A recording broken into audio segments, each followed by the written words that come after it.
give you a bit of background about myself, I'm 33 years old and I've owned several different types of vehicles over the years. I think the car I enjoyed the most was a 1988 Honda Prelude I owned in my early 20s. It was the car that got me into modding and road trips, and also into numerous driving suspensions. After it died, I went through several interesting vehicles, but none that really inspired me just to get in and drive for hours on end. In 2008, I was looking for a new daily driver, and I came across a 1989 Honda CRX within my budget.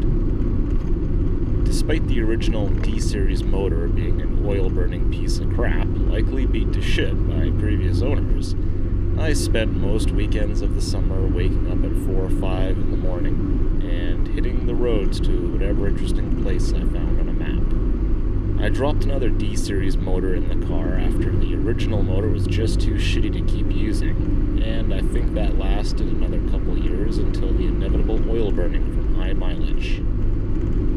Unfortunately, the cops noticed and hit me with a mandatory vehicle inspection. At this point, the car was off the road pending a full rebuild. After sitting for a couple more years, it became clear that I was too lazy to deal with a rebuild. So in 2015, I bought the 91 CRX I currently own. It was an impulse buy, and the car was pretty beat to shit, but I needed it to enjoy driving. Naturally, under the hood was yet another oil-burning pile of crap, and after a year, the transmission developed some nasty bearing noise. I took the car off the road in 2016 and decided to dump a few grand on a B-Series motor swap. So, what's my opinion on the result? It definitely gives you a very raw driving experience, but I think I'm getting a little too old to truly enjoy driving such an uncomfortable car.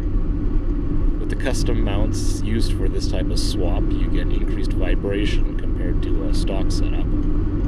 Still great to drive on the open highway, but I wouldn't really use it in daily city traffic. If I had to do it all over again, I think I'd build a late 90s Acura Integra instead. I expect to drive the CRX for a couple of years and then probably move on to something else.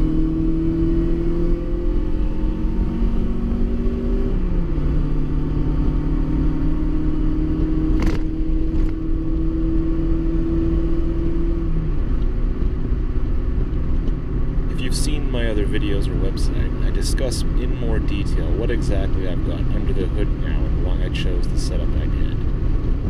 Having done a slightly custom motor swap on my previous CRX, plus my years of wrenching on cars, the B-Series swap didn't turn out to be that difficult to accomplish. A couple of the problems I encountered include the mistake I made of buying one of those cheap eBay exhaust headers and then having to pay more for a better brand when the eBay garbage failed to fit properly.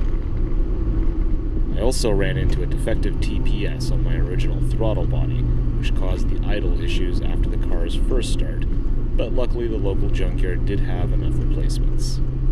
While I did previously say the swap isn't very difficult, you definitely need to read the various swap guides online, as these contain important bits of information. Things like where to hammer and cut before you try fitting the motor in the car and realize you've got no room. The CRX B-Swap is a good learning experience, but just make sure you're prepared to blow your budget, as nothing car-related ever goes as planned. Thanks for watching.